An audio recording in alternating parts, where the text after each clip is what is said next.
Hello everyone, I hope you all are doing fine.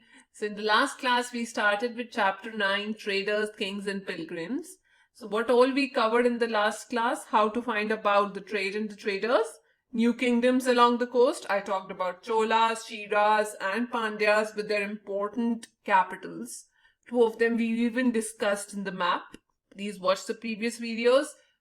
Then I talked about the story of Silk Route.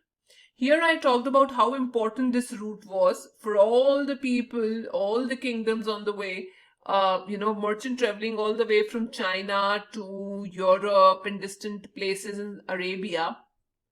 So everybody wanted to grab a piece of this silk here, or maybe some sort of benefits that so that they could allow easy movement of this cargo through their kingdom.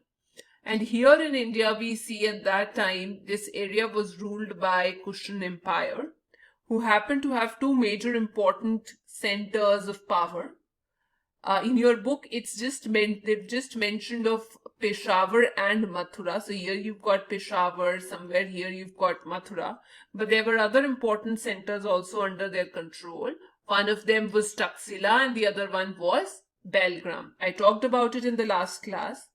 Also, what happens is there was this very important river that's called Indus River, like here.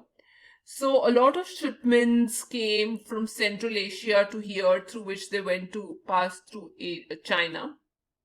So in order to allow this entry and in order to have seamless trade, the Kushan Empire also charged some sort of tax.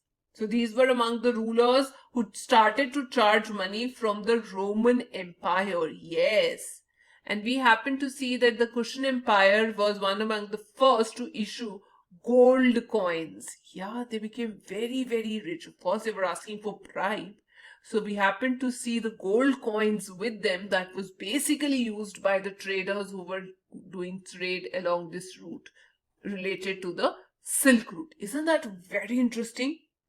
Chalo, let's study more about the next topic, that is the spread of Buddhism.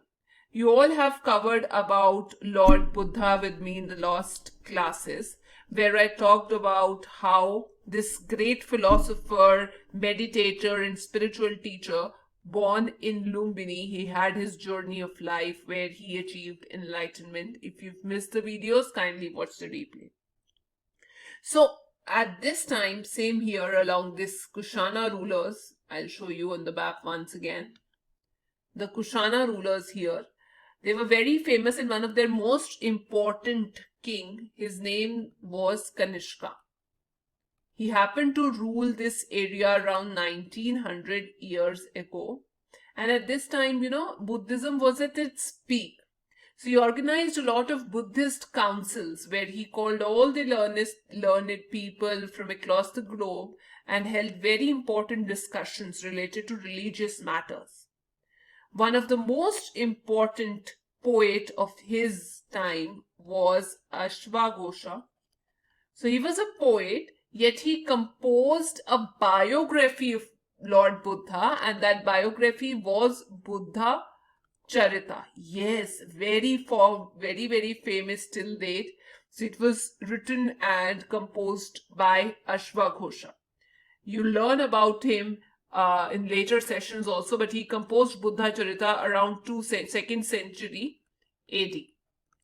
Right, that is so important. But the interesting fact was this was composed by him in Sanskrit, because at that time that was the most important language being used. So he composed it in Sanskrit.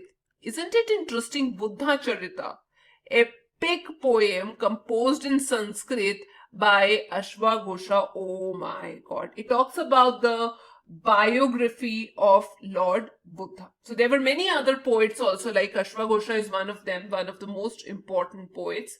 So there were many other, but you have to learn about this, right? So what happens is now Buddhism had many forms, and one of the most important form that spread to North India, the name was, just remember, see, it is north, so upper part. So remember upper part, so remember Mahayana, right? That will be very easy for you. So this Buddhism that developed along the northern parts of the subcontinent and spread to the areas wide across, for example, to Japan, to China, maybe to Korea. I'll show you on the map also. It basically had a very special characteristic to it. Now, what was the characteristic? In order to denote Lord Buddha, they used certain signs. For example, if we talk about him getting, in that tone of enlightenment, so how they represented it? They represented it using the peepal tree, which depicts his enlightenment.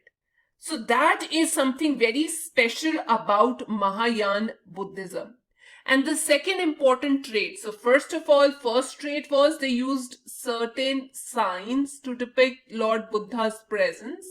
And the second important thing is that they believe in Bodhisattvas. Now, who are these people?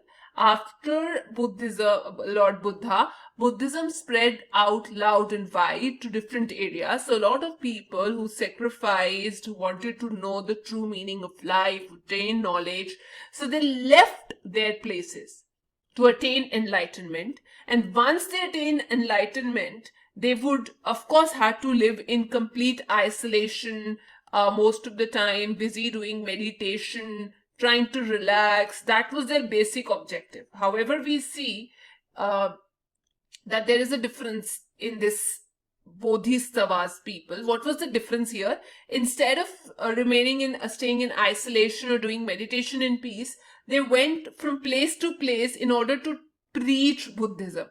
Yes. So these Bodhisattvas, as you can see the spread of Buddhism, they went to different parts of the globe. They went to Central Asia, they went to China, they even spread this to Japan, to Korea, as you guys can see. So remember, this is Mahayana Buddhism that spread to the northern sections. Is everyone clear till here? Now, however, you can see this spread of Buddhism to the southern section also, to the southern part also. Now, here also we see a lot of caves developed in the hills for the monks to survive. So these hills and caves in the hills, they were basically developed by the kings, by the rich merchants, by the queens. And if I talk of India in particular, we find a lot of caves along the western coast right here. Now, why was this very important to develop these caves around the western coast? There's a very interesting story related to it. Now, let's say this is the Western Ghats, and here you've got the western coast. So along these coasts, what happens is a lot of trade used to take place, because any shipment coming from Central Asia or Arabia, they all used to come basically here. So we've seen a lot of caves being developed, rich people here settling here. Now these caves, they were right at the crosslinks of very important road that led inland. So there might be a very important, let's say, coast here, right, very near to the coast. And that road used to connect to a very prosperous section of this city. So from the coast to the city, it made it an easy pass. So we see a lot of cities coming up in the Deccan Plateau. This is the Deccan Plateau. And here we've got a lot of monasteries being set up. Probably traders might have used it to take rest in these monasteries while they traveled. And also it was used by the monks. Now, I was discussing about Buddhism being spread to South Asia. As you can see, it's spread to Vietnam, Thailand, Burma, which is present-day Myanmar, Indonesia, Sri Lanka. This Buddhism that spread to the south or southeast, it is quite different from the one that we find in the north. Now, what is so different about this one? What is the name to this Buddhism, this type of Buddhism? We call it the older form of Buddhism. This is the older. Remember, when you get old, you can't walk. So remember, like this is the older form of Buddhism, and we call it Theravada Buddhism. Is it okay? So this became very, very popular here. Otherwise, a lot of people call it Hinayan Buddhism also. But you can remember it as Theravada. Later on, you study Buddhism was having two sects. One of them, it is not given in your book, but just to give some extra knowledge, it is Mahayana and Heenan. Right, there's a slight difference when I talk of Mahayana and Heenan. Heenan people believed Buddha was in his original form as human being. Whereas if I talk of this Heenan itself is known as Theravada. So remember Mahan or Heen. So Heenan, another name is, it is called Theravada. So I'll tell you the difference is that Mahayana believed that Buddha is a god. So they believed Buddha as god, and Theravada believed Buddha as human being. Isn't that interesting? So this set of information is not there in your book. In case you want to know more like this, so please let me know in the description box, comment below. So Mahayana people, they used people tree, like you can see, to talk about the enlightenment and other things. Okay. So now I'm going to talk all about the pilgrims and other topics left in the next class. The quest of pilgrims, which means the search. Why did the pilgrims travel to distant location? What was their objective? Did any of the pilgrims happen to travel to India? And what did they achieve after they traveled to India?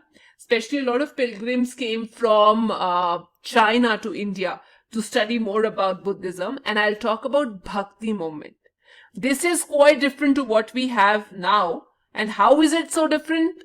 You'll get to know in the next session. So in case you guys enjoyed the session, please don't forget to like, share and subscribe. Thank you.